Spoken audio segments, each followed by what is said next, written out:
Good morning, children. Welcome to online class. I, Ms. Nirupma Rootchand, is going to teach biology, class 11th, and the chapter is second chapter, biological classification. Now, the chapter is quite big, so this will be the first part of the chapter that we will be starting. We have already studied the need of classification in the previous chapter.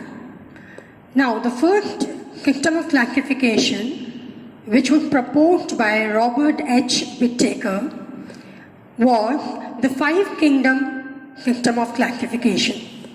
Now, as you know that 5 means we have arranged the organisms in the environment according to 5 sets. It starts with the lowest organism category, that is the prokaryote. Now you can see a line here. Below this line, the organisms are called as prokaryotes. The meaning is that their nucleus is not well defined or it is not surrounded by a nuclear membrane. So on the basis of the complexity of the cell, we find that this line divides the prokaryote kingdom with the second kingdom, that is the eukaryote. Now, eukaryotes are the ones which have a well-defined nucleus. So their nuclear material is well confined in a limited area that is called as nuclear membrane.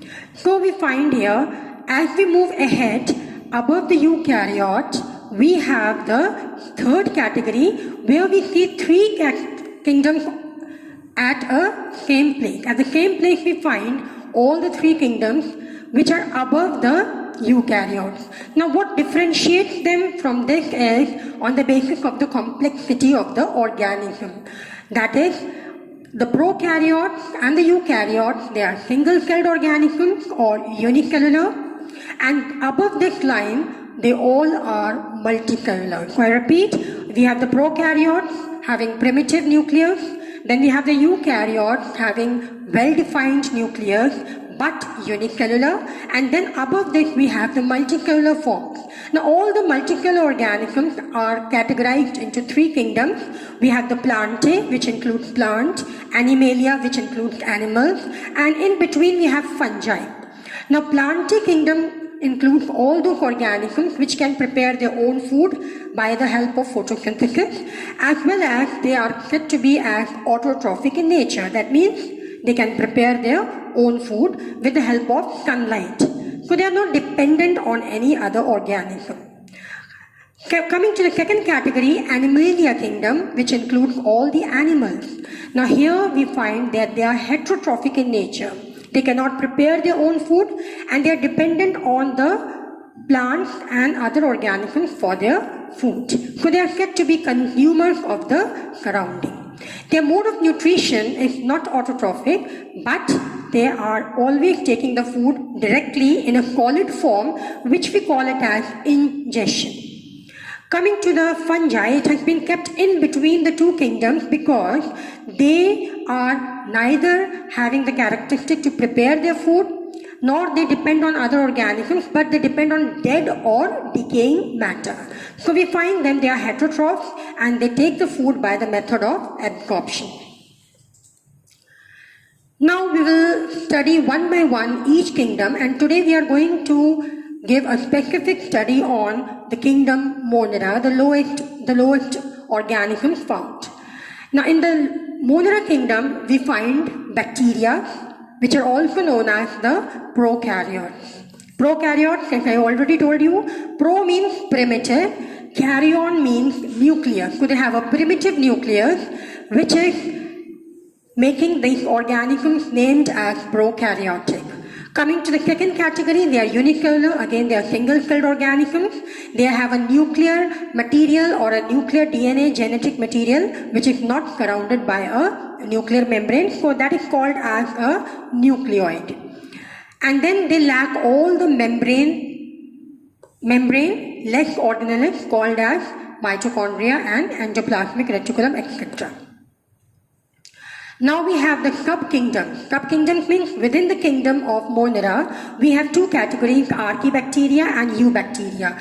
These two I have already explained in the previous topic, and you remember that archaea are the primitive forms of the bacteria also. And the present bacteria that we have today are known as the eubacteria.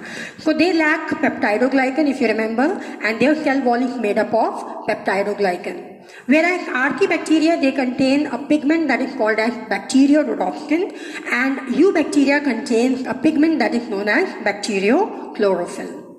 Coming to the kinds of archaebacteria, we have classified the primitive bacteria or the archaebacteria into three categories depending upon their functions or depending upon their mode of activity.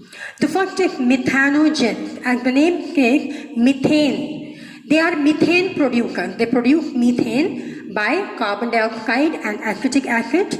Now, because they have to produce methane, and these components for the availability of methane is found in the marshy areas, so they are usually found in those localities, that is marsh or swamp areas.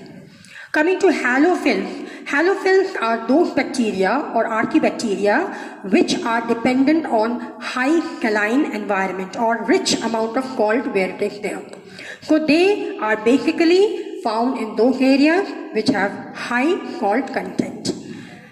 Third category is thermoacidophile. Thermoacidophile, as the name says, that they are, you can say, resistant to extreme temperatures of heat as well as cold. So they can live in any type of temperature. In hot sulfur springs they can live, or they can live in very minus degree temperatures also.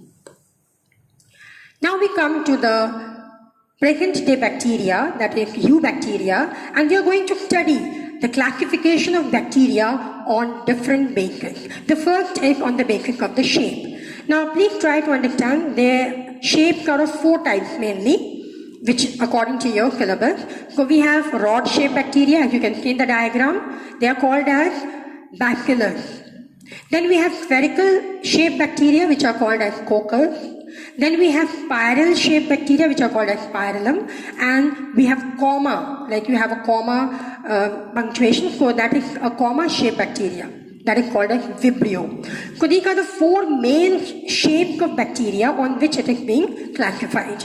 The first category, bacillus, if it is single, it is called as monobacillus or simply bacillus, but if two are connected or joined to each other, they are called as diplobacillus. Similarly, if they form a chain, means one bacillus attached to another and then to another, then it is called as streptobacillus. Strepto means chain. Now we have coccus. Coccus, if it is single, monococcus or simply coccus. Diplococcus, if there are two. Same way, if they are in chain form, they are called as streptococcus. And if they are found in a bunch form, like a grape bunch or anything like that, it is called as staphylococcus. Then we come to spirillum, which are spiral shaped, and vibrio, which are comma shaped. So these are the four basic classification types on the basis of the shape. Coming to the next category, we have the classification of eubacteria or the present-day bacteria on the basis of the nutrition, means the type of food that they consume and how they consume. So we have three categories, as you can see. We have photoautotrophic bacteria, chemosynthetic bacteria, and the heterotrophic bacteria. Now, photoautotrophic bacteria are those, as the name says, photo means light, and autotrophic means they prepare their own food. That means they convert the radiant energy of the sun, you can say, into chemical energy. So, both functions they are doing. One, taking the sun's energy for photo, and in the presence of that, they are preparing their own food. But in this case, we find that they do not split water, which is a very important part of the light reaction of photosynthesis. So, they do not split water. As a result, no oxygen is evolved in this process. So, thereby, they are only taking the food in the form of the power that they get, or reduced power, that is in the form of hydrogen sulfide gas or from hydrogen molecule. Coming to the chemosynthetic bacteria. Now, chemosynthetic bacteria are those which derive energy from the various chemical compounds present in the environment. So, we will be studying in detail about it. And then we have heterotrophic, which are entirely dependent on the other organisms for their food. One more thing I want to add in the chemosynthetic is that they are autotrophic, means they prepare their own food, but they do not take part in photosynthesis. Now let us see photoautotrophic bacteria. The first three types are green sulfur bacteria. As you can see, they are non-motile, means they cannot move on their own, and they are rod-shaped. They take part in anaerobic photoautotrophism. Their pigment is chlorobium, and the example also is chlorobium bacteria. Coming to purple sulfur bacteria, their pigment as well as non-sulfur purple bacteria, they both have the pigment bacteriochlorophyll. Coming to the examples, we have chromatium in the purple sulfur bacteria and rhodospirillum in the non-sulfur bacteria. Coming to chemosynthetic bacteria, as I told you that they take part in photosynthesis. No, they do not take part in photosynthesis, but they prepare their own food by the action of various compounds by breaking them into simpler forms. So let us see, according to their function, we have sulfur bacteria because they oxidize the reduced sulfur compounds. The example is Thiobacillus. Then we have iron, because it is iron, so they convert or they oxidize the ferrous compound to ferric compound. And the example is also Ferrobacillus. So they are also rod-shaped bacteria because bacillus they are. Then hydrogen bacteria because they oxidize the hydrogen compound, and nitrifying bacteria because they convert or oxidize ammonia to nitrate compounds. And the most common examples are Nitrosomonas and Nitrobacter. The third category of nutrition is heterotrophic mode of nutrition. Here we have three main types: parasitic, saprophytic and symbiotic. Parasitic are those which are dependent on other living organisms.